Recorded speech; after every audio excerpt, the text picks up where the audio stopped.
देखिए हर खबर यहीं पर। सब्सक्राइब कीजिए TV9 भारतवर्ष। ब्राजील में कोरोना ने कहर ढा रखा है। वायरस ने इतनी लाशें बिछा दी हैं कि कब्रिस्तान फुल हो चुके हैं।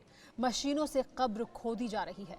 ऐसी तबाही के बीच भी ब्राजील के राष्ट्रपति कोरोना को मामूली बुखार बता रहे हैं। वो फुटबॉल के मैच कराने पर अड़े हुए हैं। हालांकि अब उन पर हंटर चल गया है, क्योंकि ब्राजील में कोरोना ने तांडव मचाना शुरू कर दिया है। ऐसा घनघोर संकट आ गया है जिससे ब्राजील के मूल निवासियों के वजूद को ही संकट पैदा हो गया है। अमेज़न के जंगलों से आई ये डरावनी रिपोर्ट देखिए। ये मरघट, ये कब्रें, ये ताबूत और मुर्दों की कतार।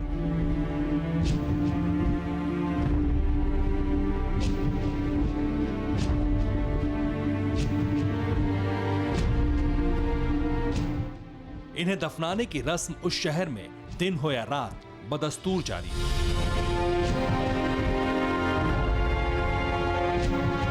कब्रिस्तानों में जगह नहीं, इंसानों में कब्र खोदने की हिम्मत नहीं बची, ताबूत बनाने की ताकत नहीं रही। इतनी लाशें कोरोना ने बिछा दी कि पूरे शहर में मातम छा गया।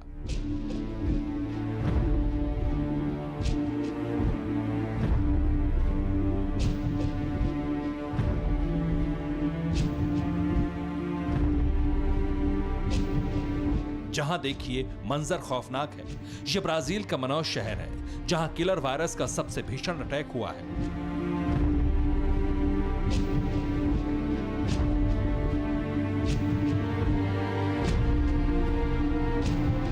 मनौस में मशीनें कब्र खोद रही हैं। ईसाई कब्रिस्तानों में शवों को दफनाने के लिए लंबी लाइन है। सामूहिक अंतिम संस्कार हो रहे हैं। एक साथ सैकड़ों ताबूत बिछाकर मशीनों से मिट्टी डाली जा रही है।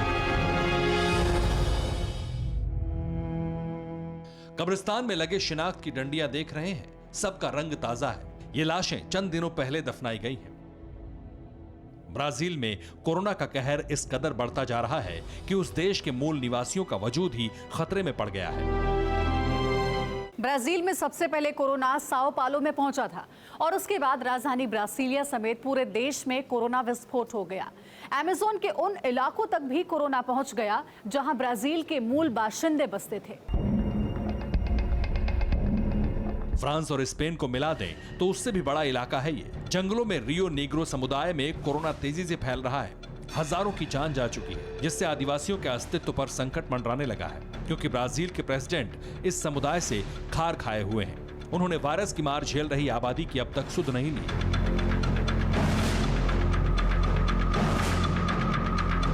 ब्राजील के राष्ट्रपति जेर बोल्सोनारो रियो नीग्रो समुदाय को दुश्मन से कम नहीं मानते हैं। उन्होंने इसके पहले कई बार ये कहा कि अमेज़न के संसाधनों पर पहला हक दूसरे इलाके के लोगों का है, मगर अब आरोप लग रहा है कि बोल्सोनारो ने आदिवासियों को इस पूरे मामले में अकेला छोड़ दिया है। कोरोना काल में ब्राजील के राष्ट्रपति उल जुलूल बयानों को लेकर सबसे ज्यादा बदनामी झेल चुके हैं। कोरोना को हल्के में लेने के लिए उनके देश में आलोचना हुई तो वो खुद लॉकडाउन के विरोध में प्रदर्शन करने लगे। इतना ही नहीं, बोल्सोनारो कोरोना संकट के बीच फुटबॉल चैंपियनशिप कराने पर उतारू थे, लेकिन भारी विरोध के बाद उनके तेवर ढीले पड़ गए।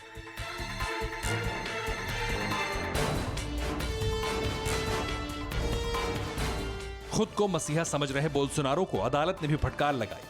ब्राजील की एक अदालत ने राष्ट्रपति को कोरोना जांच रिपोर्ट दिखाने का ऑर्डर दिया। ऐसा न करने पर उन्हें जुर्माना भरने की चेतावनी भी दी गई। मार्च में अमेरिका की यात्रा कर लौटे प्रेसिडेंट की हेकड़ी इसके बाद गुल हो गई। अदालत की फटकार के बाद बालसोरो की अकल ठिकाने आई और उन्होंने जनता की सुध ली। कोरोना से निपटने के लिए 100 करोड़ का फंड भी रिलीज किया गया, लेकिन जिस तरीके से ब्राजील में कोरोना का ग्राफ लगातार बढ़ते जा रहा है, उसके आगे ये रकम कुछ भी नहीं।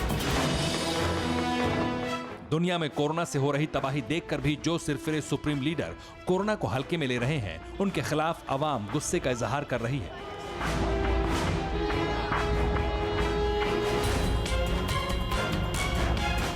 चीन हो या ब्राजील, जनता बगावत पर है। वायरस का कहर थमते ही इन देशों में हुक्मरानों का हिसाब जरूर होगा।